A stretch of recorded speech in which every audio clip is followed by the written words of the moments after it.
Hi, everyone. Welcome to the Billy Wilder Theater. I'm Claudia Bester. I'm the Director of Public Programs here at the Hammer Museum, and I'm very pleased to welcome you all to tonight's conversation with Peter Sellars and Susan McClary.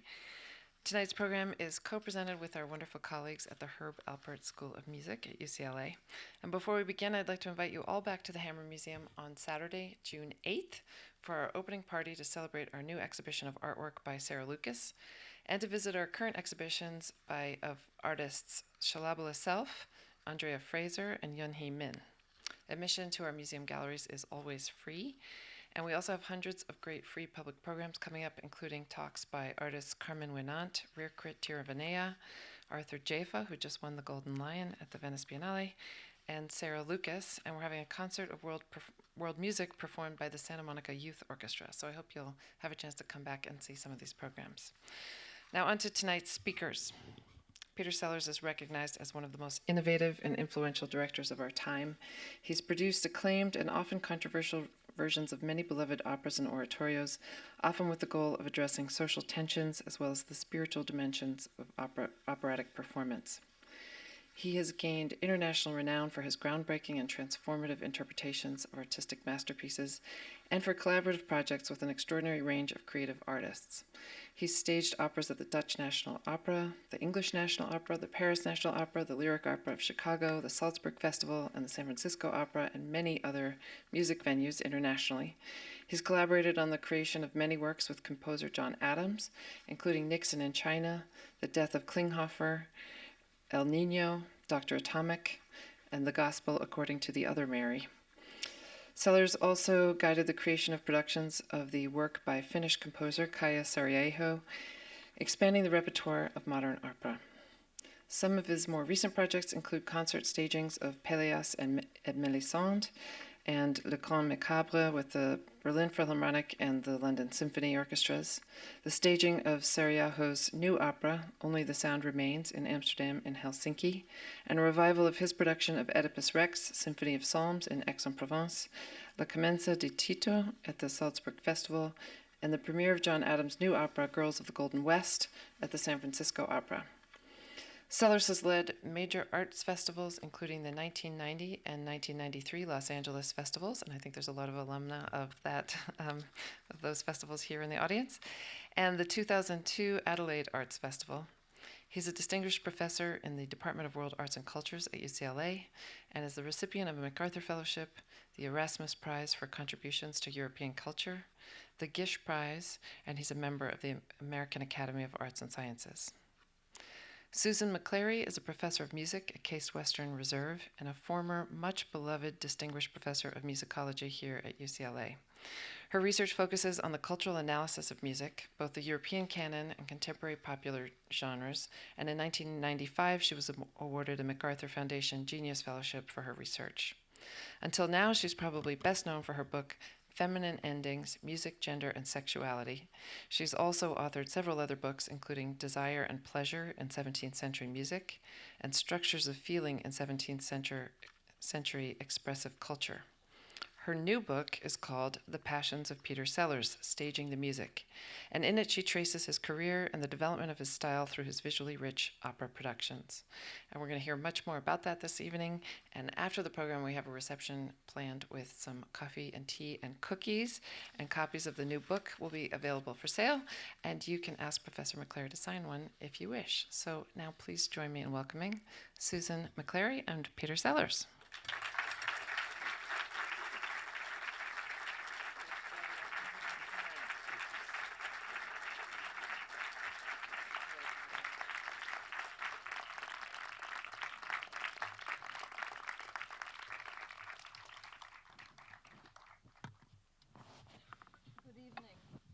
I'm very, very happy to see all of you here tonight. I'm going to start because it's my experience that once you allow Peter to start talking, you have difficulty getting a word in edgewise. So I will start off this evening talking just a little bit about how this book came about. Most of my work has been concerned with the 16th and 17th centuries, and more than that, with very gnarly theoretical structures of how that music works. So it seems like an enormous jump from that kind of work to working on Peter Sellars.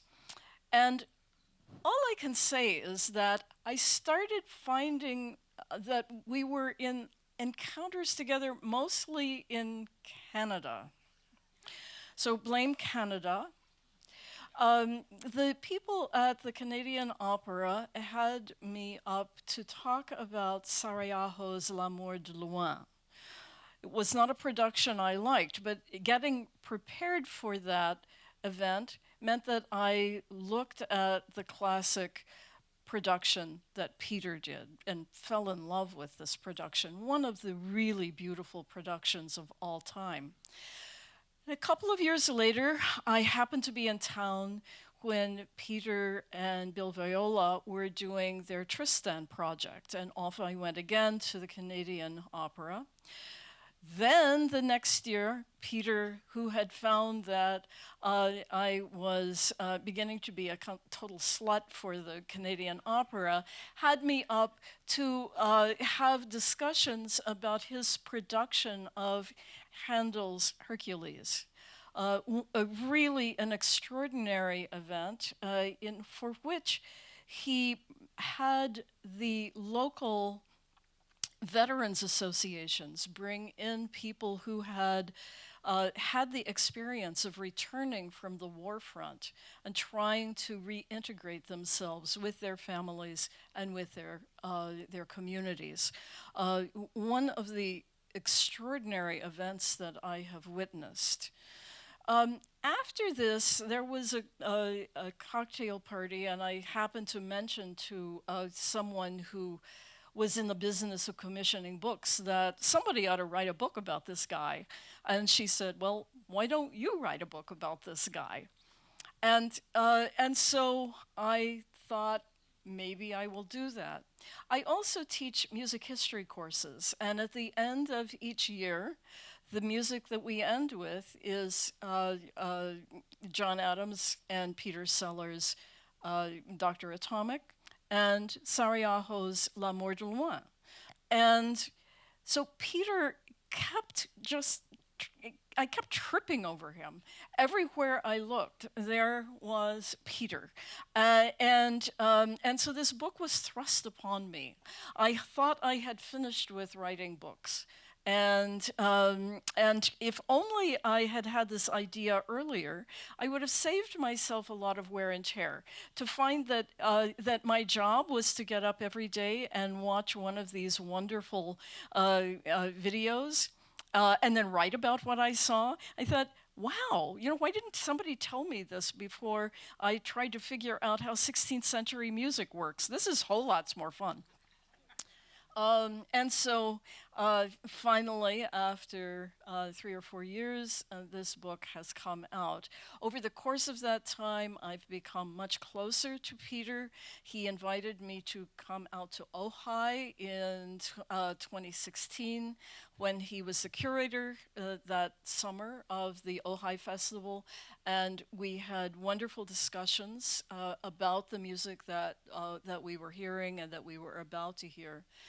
So it has been my enormous pleasure to do what I can to try to put some kind of frame around this truly extraordinary career of somebody who has really revolutionized the way operas are put on stage.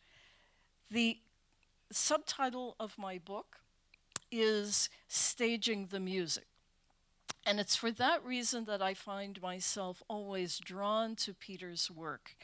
Many stage directors start by looking at the plots, and then they design these tremendous allegories in which they are putting people on the stage and shoving them around. And it's very clear when you watch these that they haven't any concern at all about the musical score. To me, the musical score already choreographs much of what really needs to be on the stage, and many stage directors just run roughshod over that. Peter always begins with the details of the music. The details of the music are always what drives him. When I watch him, when I watch one of his DVDs, I suddenly hear these musical details that I never attended to in music that I thought I knew very, very well. So I have always felt that we were kindred spirits. And it has been my delight to write at least my version of what I think he has brought to all of us. Peter, thank you. Oh my God. Oh. My path is just a little more, well, terrified. This is the original badass musicologist right here. And like we taught on the same campus for 20 years and never crossed the quad to the other person's building. And of course, when we finally met, it's like, why haven't we been teaching together for 100 years? I mean, this is ridiculous. But I was too scared to meet her.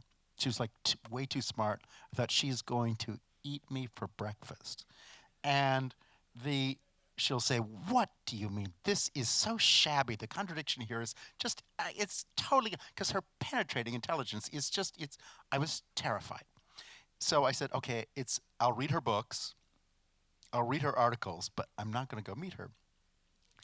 And there we were at the Canadian Opera, surrounded by my favorite kind of musicologists, which were veterans coming back from Afghanistan and Iraq, and then a lot of veterans who were actually, their years in Vietnam were still the defining conditions of their lives. And we worked in particular with veterans groups in very extreme parts of the city where people will not pull their lives together, probably ever again, after what they've seen. They've seen atrocities, and there's no way to continue. And so a lot of the folks in our programs were homeless and had so many issues in their lives. And I thought, my goodness, how is a official musicologist going to deal with this group of people? And the answer was so personally, it was overwhelming. And we got into very, very deep stories from Susan's family. And going to opera, going to a performance of an 18th century oratorio with homeless veterans, and having a guy sitting in the front row when the countertenor starts singing, go into such a state of intense recognition. And then after coming up and saying, you know what that voice is, what the sound of that voice is, when that high sound comes out of his mouth, that's the sound of blood coming out of his mouth. Now, most musicologists are not on top of that. And what it means to listen with that kind of intensity, with that kind of reality, with that kind of understanding that music is there as a healing presence to the most painful things in your entire experience. And that we're really actually holding up these broken things as close as we can get them to music. And letting the music take us into a place that's really difficult to go into. And it was incredible doing these sessions with this woman. Susan, do you want to say anything about that part? Maybe not. No, go ahead with this. Am I allowed? Yes. Yeah. Mother, may I? Well, no, but I mean, I always knew this woman was killer, but I did not know why. You know, when, the book, Feminine Endings, she was the first person to write about, first musicologist to write about minimalism. first musicologists to critique classical music in feminist terms, to ask the questions nobody's asking. What's missing from this picture? How come we're only hearing this side of a story? What I didn't get, and you have to now correct me if I'm wrong, but is that she was brought up in a Cherokee family. Her dad was a World War II veteran. They used the Indian regiments as literally to attract fire so they could figure out where the snipers were. And so her dad was the only man to survive in his regiment the war, and came home and didn't talk about what he'd been through, of course. And once a month, woke up in the middle of the night screaming, but the family was not allowed to talk about that. And didn't offer his kids anything about being Cherokee. It was the opposite. It was about white culture, and promoted Western classical music. So this little girl became the expert in Western classical music, but then started asking questions like, how come this doesn't connect to a bunch of things that I do know and that could never be discussed? And how can we start discussing this aloud? And she started writing. And that's how she got into the classical music business. Peter. I mean, what Peter has just been speaking about is one of the most important things he has brought to every production he has ever done. Reaching back to his years in boarding school, where he was already putting together operas, certainly when he was an undergraduate at Harvard, and then ever since then, which is his deep commitment to music and art as social action. No matter how beautiful the music is, it has always had to do with issues of injustice, issues of how we can move forward toward a better world with greater harmony among individuals. And whether it was those very early operas, those productions of Mozart, which made him internationally renowned and understood as a total brat, but those pieces are so filled with humanity and with the sense that these are not pieces that ought to be tucked away in the 18th century. We shouldn't be running around in white wigs and fluffy dresses and congratulating ourselves about how we have superior aesthetic taste. These are pieces that get right to the bone of interpersonal injustice, of masters who are abusing their servants, abusing their wives. All of these pieces that we like to have sugar-coated for us are about very deep issues that we still confront. And so his decision to set all of those Mozart operas in contemporary settings meant to hold up a mirror so that we recognized ourselves in Don Giovanni, in Count Almaviva, in all of these characters. He has done this throughout his career. So whenever he approaches an opera, he isn't just listening to the beauty of the music, though, as I said, that's what has always drawn me to him, but also that he is looking through and saying, what does this opera mean to us? How can viewing this opera bring us to a place of greater understanding and greater justice? Right now, he is working on a production of Mozart's Idomeneo, which will be premiered in Salzburg this summer. And once again, he is looking at a play that can be seen as hopelessly creaky. It was an opera that was kind of a mishmash of French elements and Italian elements that involved sea monsters crawling out of the water, that involved Neptune getting angry and sweeping everything out of the way. But of course, Peter sees this as very much like our own day, where we have so abused the planet that Neptune is coming after us again. We have endangered the planet, just as the characters in Idomeneo, by making reckless vows and behaving in unjust ways, have brought on the wrath of the gods in the form of a devouring ocean. So this opera also is shining a light on precisely the things that are at issue for us today.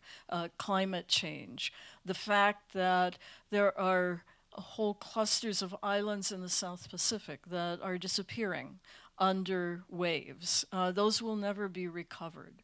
Those kinds of things are always foregrounded in everything he does. He just has this kind of X-ray vision for looking through the trappings, the 18th, 17th century trappings of these works, and coming up with, this is why these matter. This is why you need to be listening to Idomeneo, not just because of the gorgeous tunes, but because Mozart and his collaborators were speaking to us, and we need to listen to what they had to say.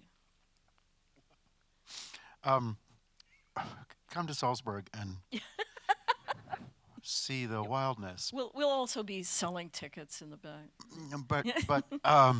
But very just to say, seriously, I think we're in such a materialistic age where everything is just something to be used, and the ocean is not understood as a living being, or an infinite number of living beings, but a thing, and it's not a thing, of course.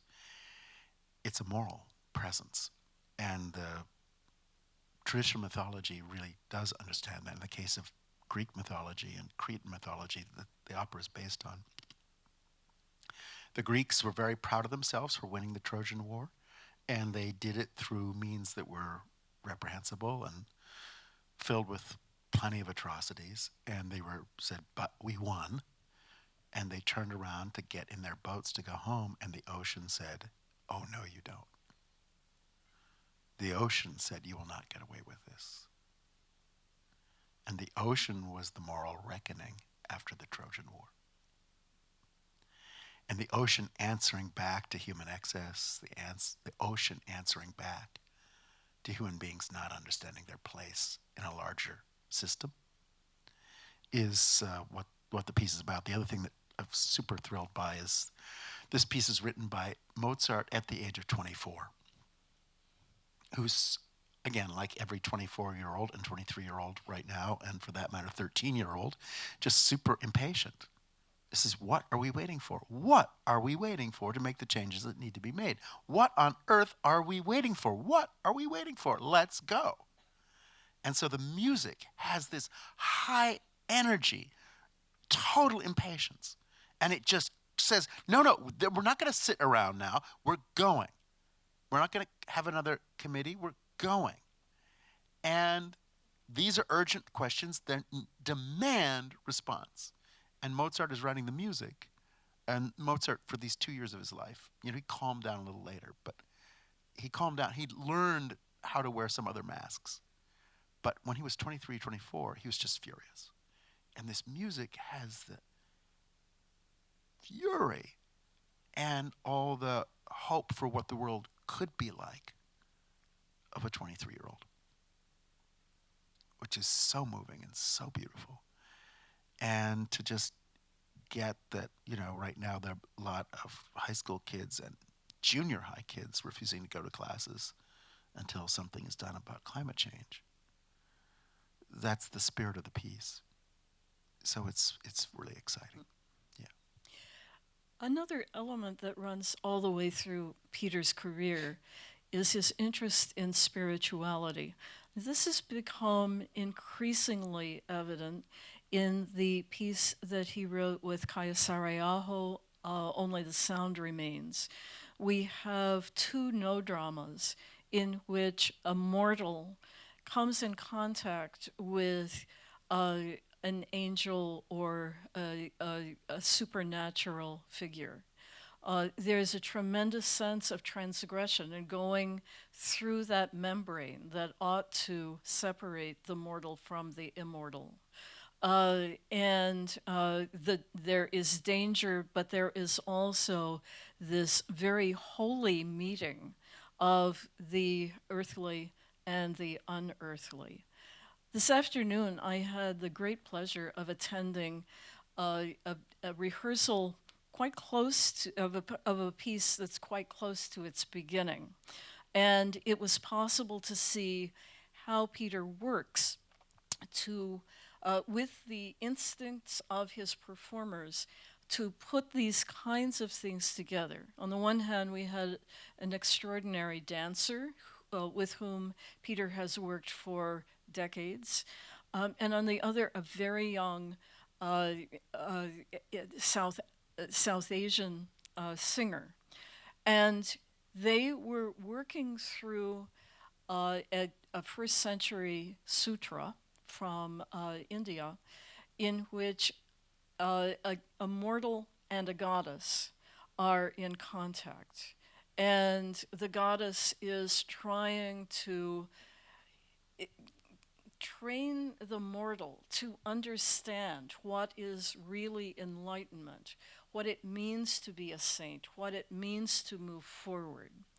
And the text that we have can be quite obscure. And what they're doing is giving it two completely different readings. The goddess insists that the mortal who has asked her, why don't you just get rid of this female state? And she then transforms him into herself and says, well, why don't you get rid of this? And he realizes he cannot. He doesn't know what to do. He's frozen in place. To watch these two performers go through one interpretation that makes it into a comedy, in which we have a man who suddenly looks down and goes, oh my God, I suddenly am a woman, what am I going to do with this? To a second reading, which would follow subsequently, in which the two exchange and become one and then separate out again. And they do this through their pacing and through their physical motions. It's really a very delicate process. And over the course of a 3-hour rehearsal, I witnessed how Peter doesn't intervene very much. He allows his actors to move into the text, to work out various possibilities. He will give them then a suggestion that may, with only a couple of sentences, completely change the dynamics of what it is that is going on. It was a really extraordinary experience to see this happening in front of my own eyes. I think a lot of times we imagine that a stage director comes in with a very clear idea of exactly what he or she wants to see, and then choreographs people, okay, you're going to do this, you're going to do that. It's very time-consuming to do what Peter does, to start with his artists, to trust his artists, to trust all of the years of experience they have. To let them work through certain things and discover things all by themselves, and then only to intervene with very, very small hints that can turn things around. A little bit of this kind of processing is available on video. If you look at the documentary of the production Peter did at Salzburg of Messiaen's St. Francis of Assisi, you see him coaching Don Upshaw, Jose Van Damme, trying to elicit these kinds of spiritual experiences from them. It's really quite illuminating just to see the process that is involved with his listening to the score, his working with these particular actors, and then together they move towards the extraordinary productions he's known for. You know, we compare that with what happens in most opera houses, even at the Met. They have to be able to bring in people a couple of days before the performance. They're shown what the blocking is. They have some idea of what they're supposed to do, and boom, you're on. And you're lucky if they don't just do what we call park and bark. Many opera houses aren't going to invest the kind of resources you need to have this process that Peter goes through with his all of his musicians, including the instrumentalists. Everyone has to be involved with this this process of spiritual transformation. So I just want to thank you again for allowing me on the inside to see this. Just to say one thing, that's why the title of Susan's book is very irritating, and just because my work is never my work. My work is absolutely not my work. My work is the work of everyone in the room, and that everybody is bringing something really. First of all, I'm very fortunate that I don't just work with anyone the cat dragged in. I'm really working with the most extraordinary living artists, and so I'm working at such a high level with artists of such a high level. So we're able to accomplish a lot with very few words because everybody already knows what that could mean and can take it to a place that it's never meant that before. And we don't have to talk about what happened before because we're actually interested in going somewhere we haven't been yet. And so what's in front of us is what's in front of us and not what's behind us. And the privilege of working in those rooms where we can just imagine something better than what surrounds us, very few people have that privilege in life of just saying what would be better. What could that be? Could we imagine that? Can we imagine something else? And something we've never seen yet, but we would like to feel it. And can we imagine it? Can we feel it? Can we make that feeling a reality in our bodies? So it's not just an idea, but it's actually an experience. And how do we take those ideas and those things we're hoping for and dreaming of, and how do we experience them? And then make it possible that other people can experience them. So that's a process that is, first of all, only becomes deep if it's shared. If it's one person's thing, then it just is already inert. It's the point at which it becomes more than one person's project that it becomes beautiful. And when it has to be moved forward by people sharing it and caring for it together, each in their way, then it turns into something that's larger than any one of us. And that is the thing you're hoping for. So just to say, the process is patient because you have to be patient for anything real to happen in this world. And at the same time, you need to be searching. And that question of searching and the question of listening. Listening is really 3/4 of the work, and I get to spend my day listening, which is just incredible. And listening to Ganavia, listening to Michael Schumacher, and these are incredible artists. So the pleasure is listening and listening and listening, and what does that make you imagine? And so the rehearsal room is a special place. I have to say the opera world is quite frequently very mechanical, and my pleasure is I mostly get to work in festivals, in summer festivals, in something that's not just a kind of machine that has to grind out so many operas a week, but we have a little bit of space, and we can begin to work in some interesting independent way, off the grid, and that's what you're always hoping for.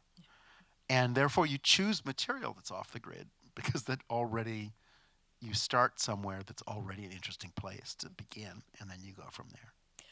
I was about to ask about that that material off the grid, because I know very few people who seem to read as widely and listen as widely as you do. I don't think I've ever mentioned anything that you don't already know. So it's just extraordinary literacy in all possible ways. Peter has set operas from the 17th century.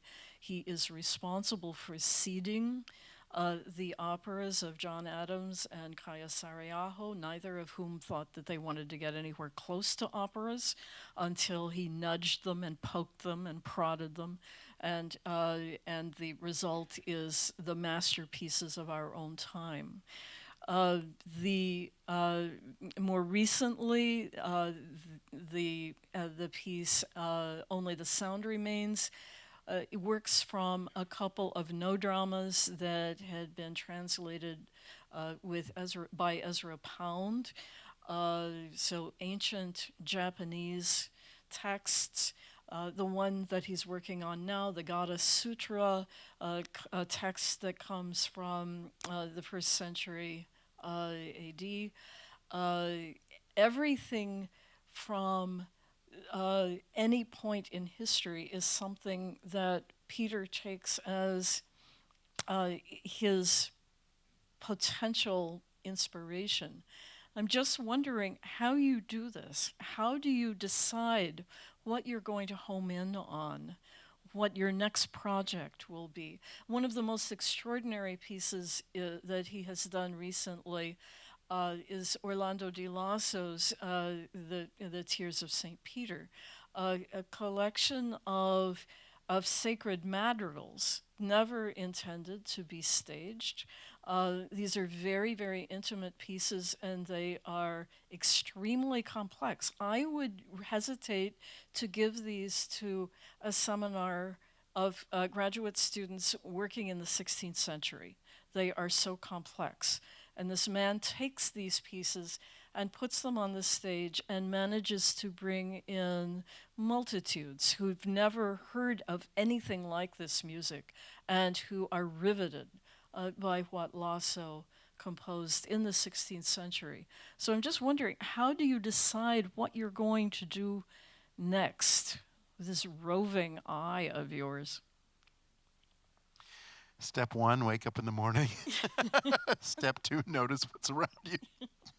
Step 3, notice what isn't around you.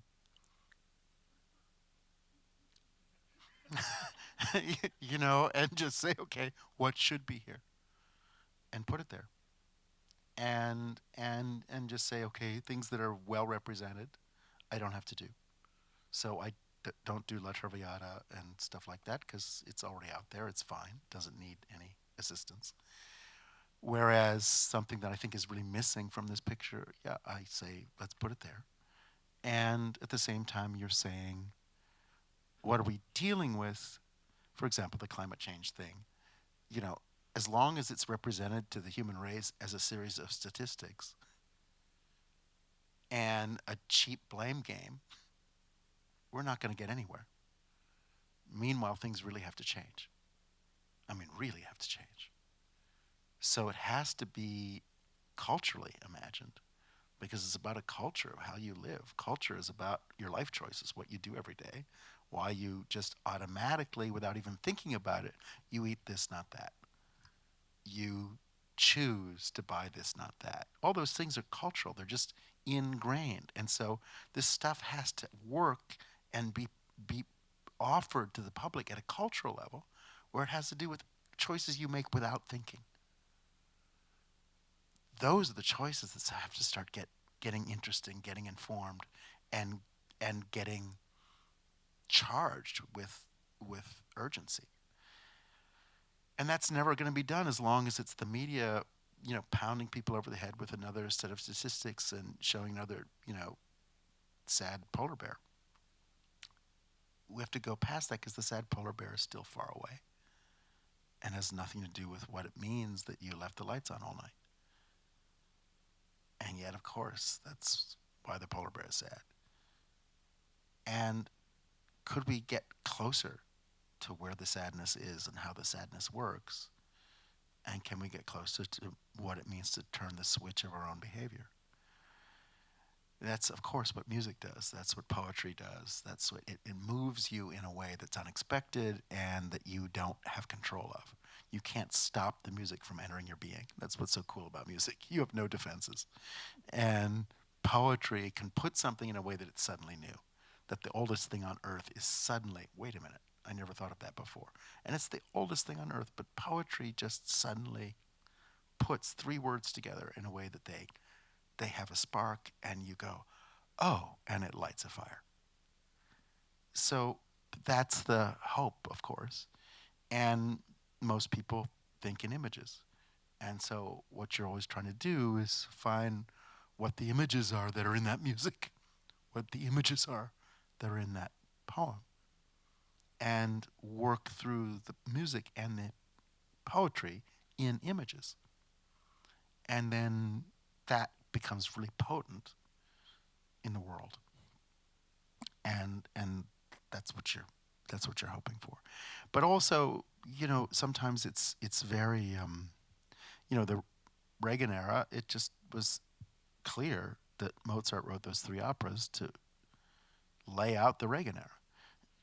And so, putting Marriage of Figaro in Trump Tower was like obvious, of course. Duh. That's if only we'd paid attention. But I mean, but that was. But it's not like Trump is some new thing. It's like, of course, that was all put in place in the early '80s. All of it was put in place there. It's not that it's just mushroomed out of nowhere overnight. It actually has been here for a long time, and it's been cultivated for a long time, and now here it is in monstrous form. But just to say, looking around, just look around, and that's for me the first step. And the other thing is your own hunger. For right now, a lot of the things I'm doing are very quiet, just because the world is so loud. So I'm not really putting on stage loud stuff.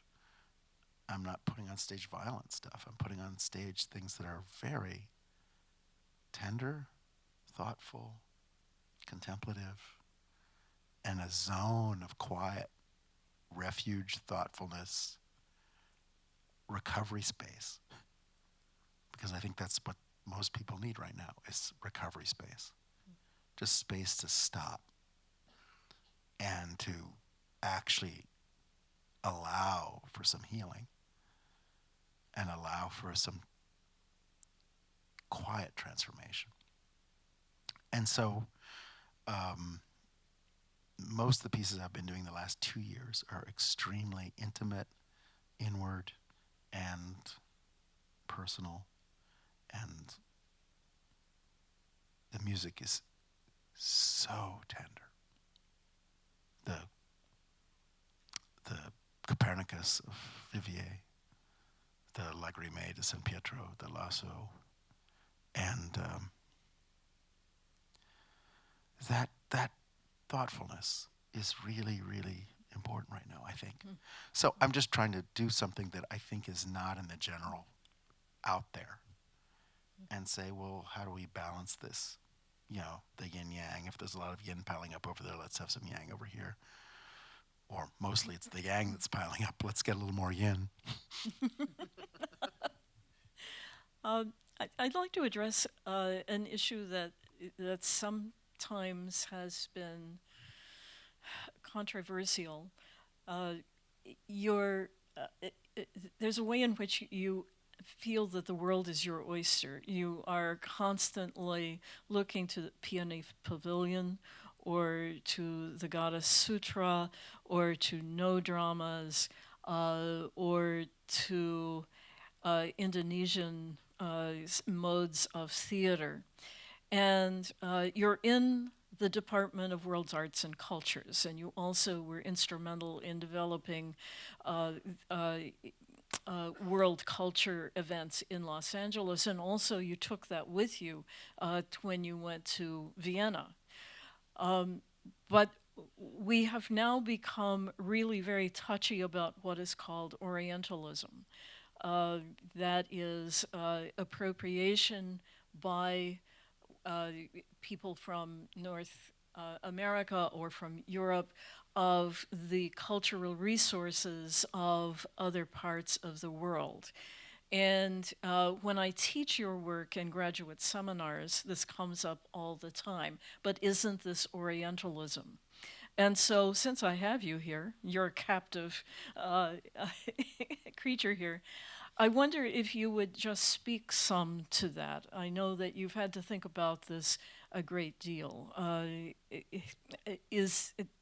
Where is the line between homage and respect to other cultures and appropriation? You know, Sorry. no. It's a line even proposes that something's linear. It's actually not even linear. Just to say in a short thumbnail is Debussy and Van Gogh had to imagine Japan. And so you got them imagining Japan, and you got, a total transformation of Western art, because these people who had never been to Japan and never met any Japanese people were imagining Japan. I don't have to imagine Japan in my life. I have a lot of Japanese friends. My mother lived in Japan for 5 years. I grew up with all kinds of Japanese culture as a teenager, and so it's also part of me. And at the same time, this is an amazing time to be alive. No other generation in human history has ever been able to go across the planet and to meet other people and to begin to create shared spaces, shared projects, shared aspirations. And so to me, this urgent project, when everybody's trying to build higher walls and more fences and more border guards, is, quite the opposite. Is the crossing of the border is urgent. All of us crossing every border we can find, that is urgent. And it's ancient. In every ancient culture, the primary founding myth is the hero or heroine has to leave home to find out who they are. Now it's illegal for 3/4 of the world's population to travel. They can never get a visa. What does it mean that the most ancient cultures on earth all know you have to leave home to find yourself? And you can only find yourself somewhere else, not here. Is that cultural appropriation? No, it's actually meeting the self you didn't know you had somewhere else.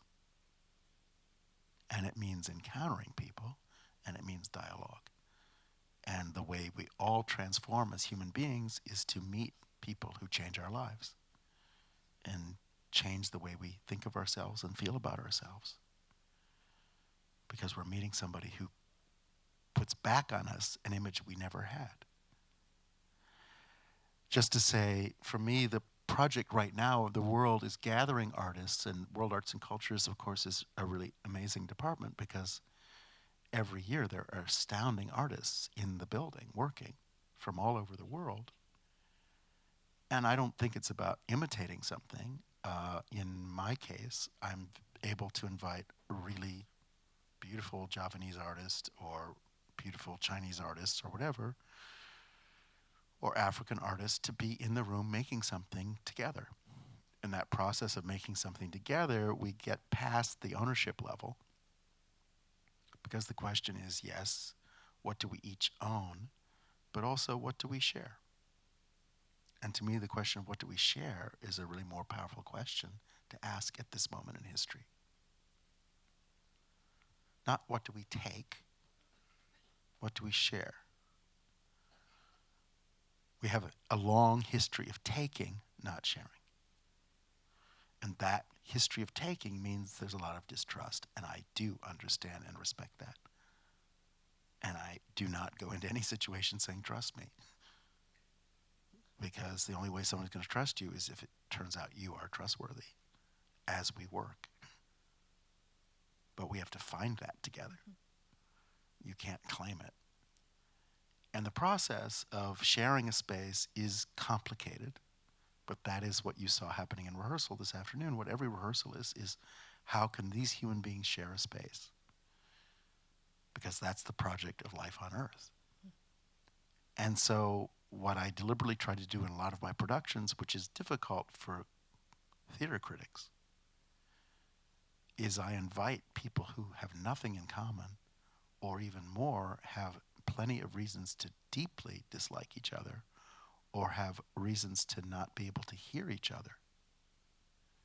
And I try and make a production which asks, is communication possible? And sometimes it really isn't. And anybody who wants to review the show as just a show says, well, this didn't work.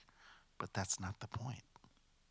The point is to test at what point human communication could potentially take place. So all I want to emphasize is in my work, everybody is who they are. Nobody pretends to be an African. They're African if they're African. If they're Javanese, they're Javanese. But they're also more than African and more than Javanese. And I'm more than a white person. We're all more than that.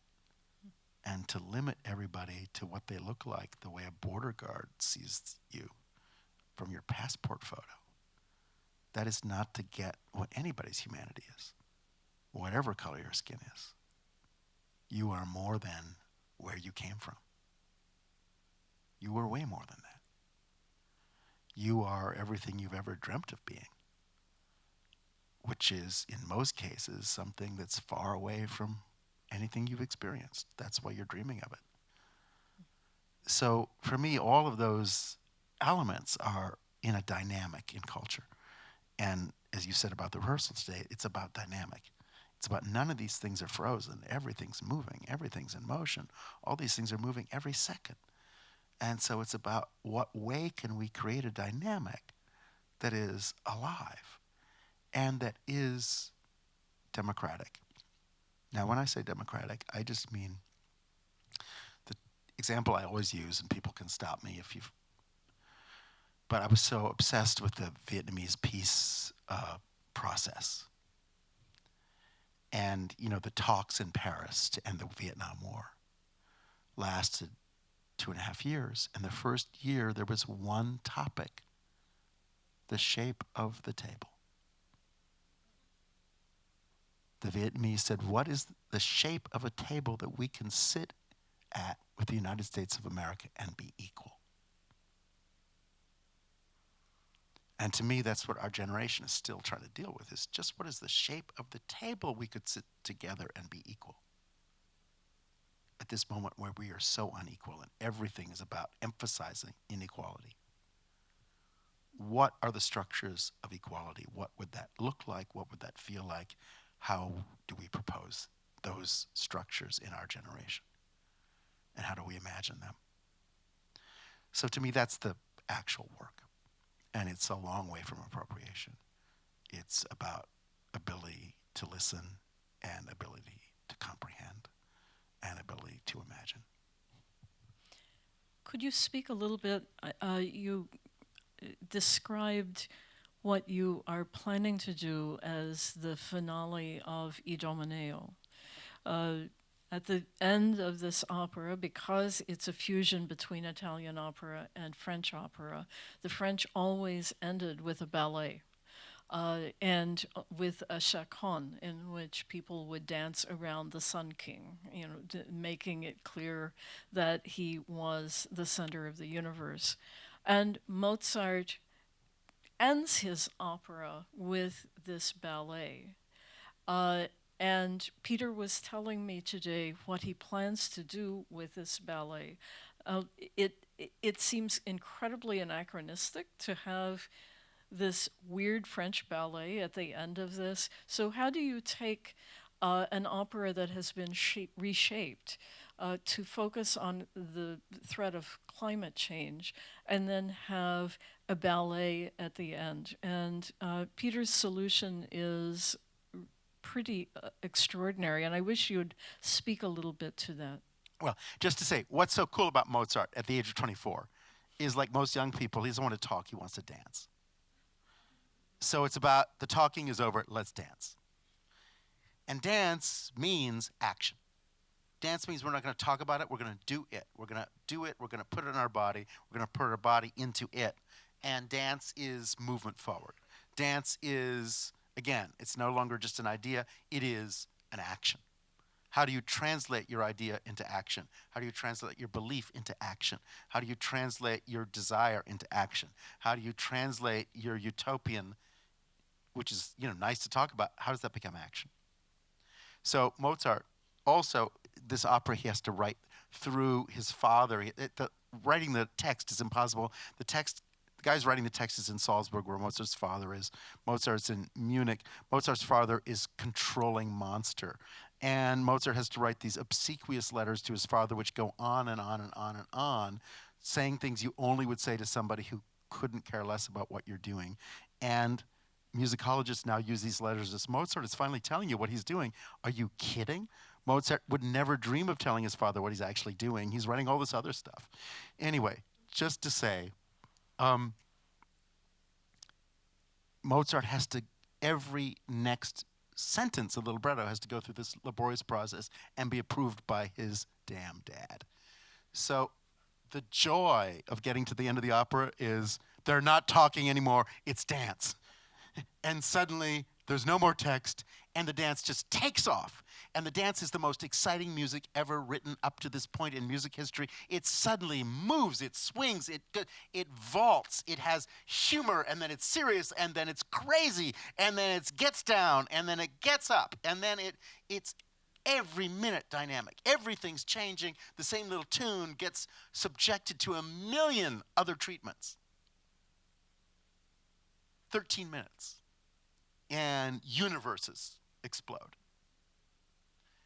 And it's action. So just to say what's so cool is the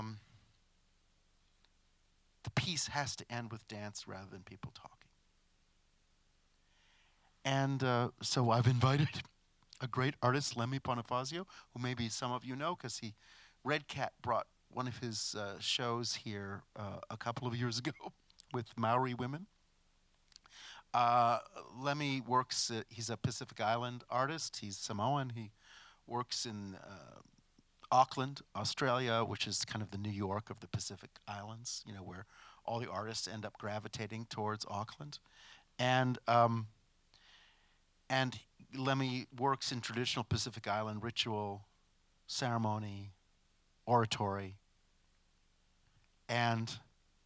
but in a super modern context where you think it's Pina Bausch, it's actually traditional ritual.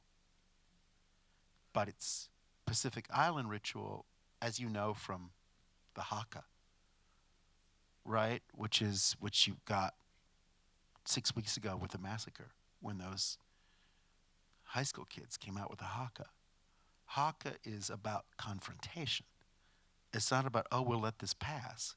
It's about stop right there. Do not proceed.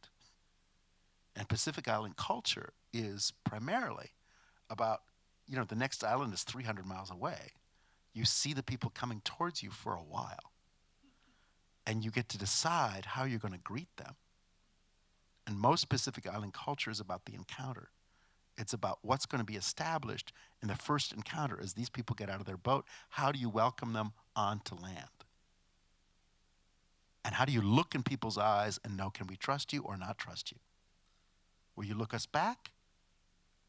And it's super intense, and it's with your whole body and your whole being. The challenge. And it's about how negotiation works and how communities negotiate. Trading, everything is negotiating in the dance, in the haka. That's the Maori form. And everything, there's dance around everything you do. And so when you build a house, there's a big ceremony and dance before and after.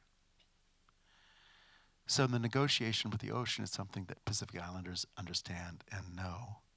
And there's serious rituals for arriving at a state of equilibrium with the ocean, which surrounds, is the primary fact of your life. And as Lemmy said, for his people, the ocean, of course, is the ancestors. The presence of the ancestors every day, coming in waves and reminding you of something so much more immense than you are. So how do you talk to the ocean? These are cultures which talk to the ocean.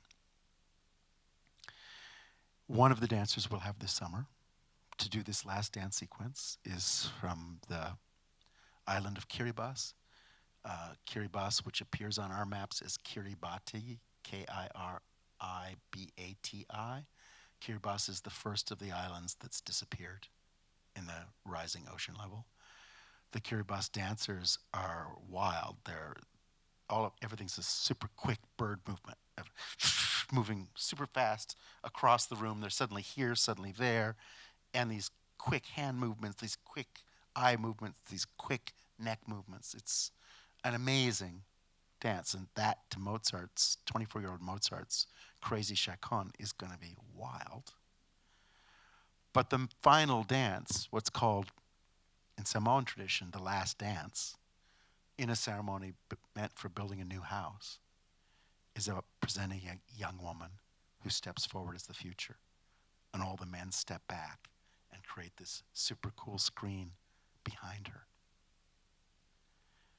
And Mozart's Idomeneo is very cool because the young king, his whole deal is he's in love with and marries this refugee, and this refugee princess turns out to be the new vision for the country. So to have this dance where she can step forward and suddenly say, we've built a house and now we're going to have a future. That's the hope. To some really hot dance music. Should we?